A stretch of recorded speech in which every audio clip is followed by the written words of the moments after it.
you doing? There are two really important things that I need to do today, and one of them is tell you about how to move off slightly faster. So I'm going to go into all the detail.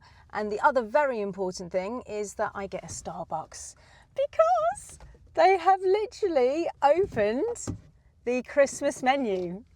Yes, I love the Christmas menu because they do a pistachio cream coffee, and it's flipping brilliant. So I'm going to go in there in a minute and I'm going to go and get my pistachio coffee. But anyway, you don't really care about that, but I do, so you've got to listen to it. Right, so anyway, moving off from the side of the road or traffic lights or coming into a roundabout slightly faster, okay? So that's what the video is about. So the reason why I'm making this video is because my students this week have, 3 of them have reported that they find it a bit tricky. One of my students calls it the flip-flop. It works for her, right? So what she's trying to say is that she needs to add gas and bring up the clutch and add gas like this and then lift the clutch off, right? So she calls that the flip-flop. Yeah, we just use whatever we've got. Flip-flop, yeah, we call it the flip-flop now because that's what she says, it's the flip-flop. But what she's trying to say, she's mixing them together, and that is really, really important. So listen, all gears have a kind of resting point, okay, and that's the overrun. So let's just talk about this for a minute. So let's just say you go into first gear and you set your gas and you find your biting point, everything's safe, you release the handbrake and then you lift your clutch off with a bit of gas, and then once you're moving safely, then you just come off everything, right? You don't touch anything. So no pedals are on, you're just holding the wheel and we're going forward. Now this is called overrun, right? And if you are in first gear, the car will then go down and level and basically rest on the overrun of that gear, and it will be about 2 to 3 miles an hour in first gear-ish, okay? And that's the slowest it can go, 2 to 3 miles an hour. If you brake at this stage, you're going to stall instantly because it can't go any lower. That is its lowest point. That is the overrun. So if you're at that low point with not pressing anything, if you were to brake at this stage, you're going to stall.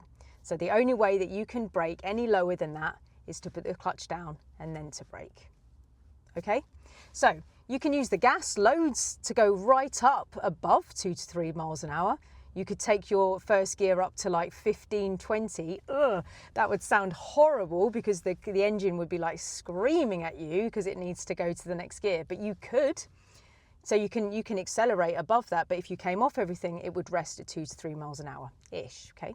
Now, if we travelled a bit and got it into second and then took our feet off everything, because there was no one around and we were just experimenting with it, we're probably going to rest at about 5 to 7 without pressing anything at all. Like we're just travel. That's the overrun of second gear. And that's the resting point of that gear. You can't go any lower because that's first gear's realm. So if you were to come off everything in second and not touch anything, you're going to be resting at about 5 to 7 miles an hour, which is very good for going around corners, yeah, major to minor, if it's clear second gear. But if you then are resting at the 5 to 7 because you're not touching anything, and then you brake without using your clutch, you are going to stall because you're going into first gear's realm, and the gear's like, hold on a minute, no, that's not my job, I can't go that slowly, what are you doing? So you can't brake without your clutch down at the 5 to 7. You could take second right up to 35. That's fine, yeah? Again, you're going to have a screaming engine. It's going to be going really fast, really loud, sorry. Sorry, I just got distracted because somebody's pulled up next to me trying to go to Starbucks as well. I'm going to get in there in a minute. So anyway, so if you let it rest and you're 5 to 7, yeah, then you brake, you're going to stall, yeah? It's the same happens in third gear.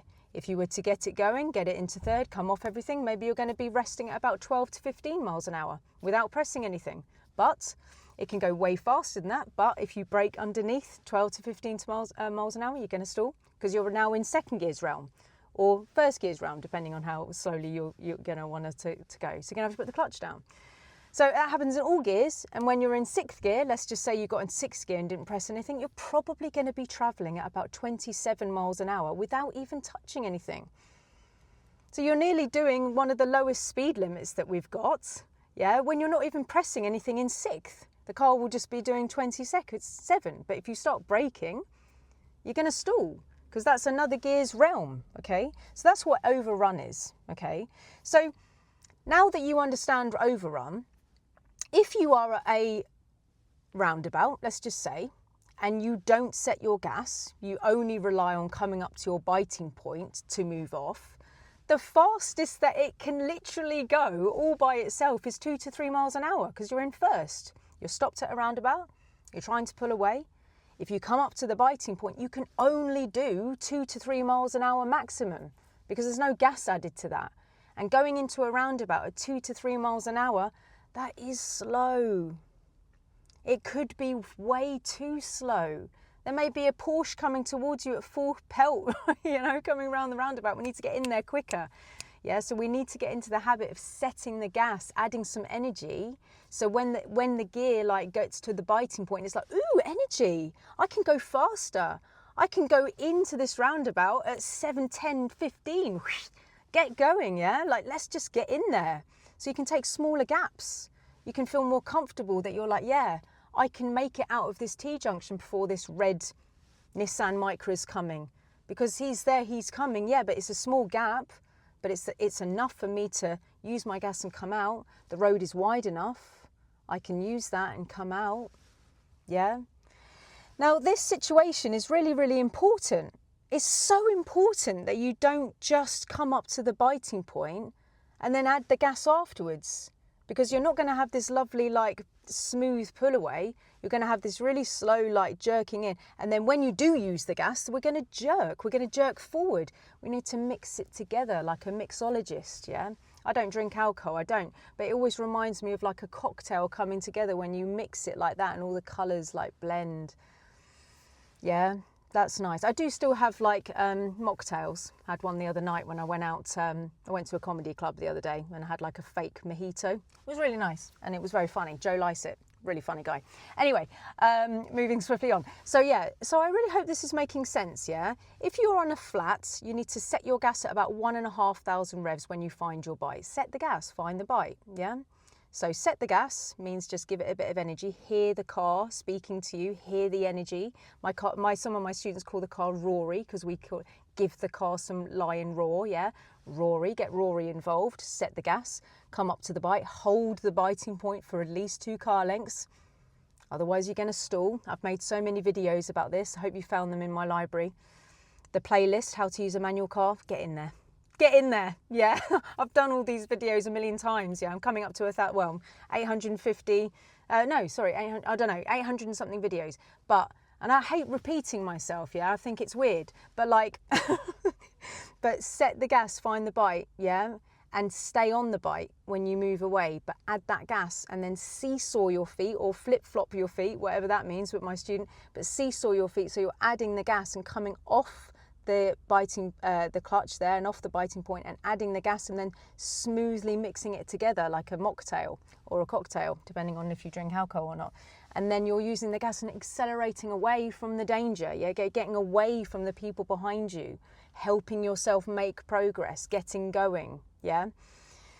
Otherwise, you're just going to be like jailing yourself to this maximum of 2 to 3 miles an hour, and that can be petrifying if somebody's coming.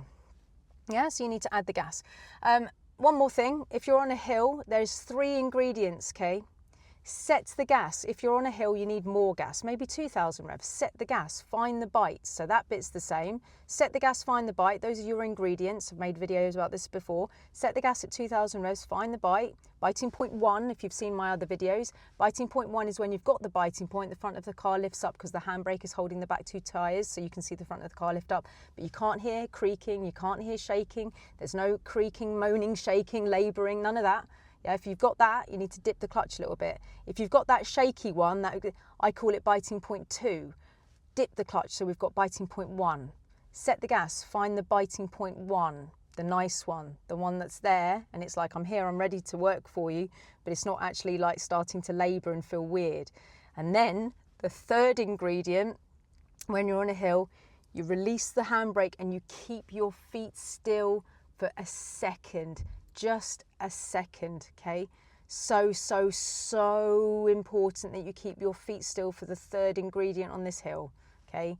And then when the car's like, oh, I'm on a hill, you're like, yeah, James, my car's called James. You're like, yeah, James, you're on a hill, mate, all right? So don't stall on me. because I need to get going. All right, so set the gas, find the biting point, and keep your feet still. Yeah, the reason why my car is called James is because my student looked like Daniel Craig, and every time he paid me, he just had like 007 like on the reference point for the payment system. And he was the person who named my car, and he was like, well, it's got to be James, doesn't it? And I was like, oh my God, of course it needs to be James. So my car is called James Rory because of Rory, yeah, but I'm looking for a surname. But I have already spoken about this. Not sure about the surname, it can't be mine, I don't know. It doesn't feel right to like call it mine. Richardson, nah, I don't think so.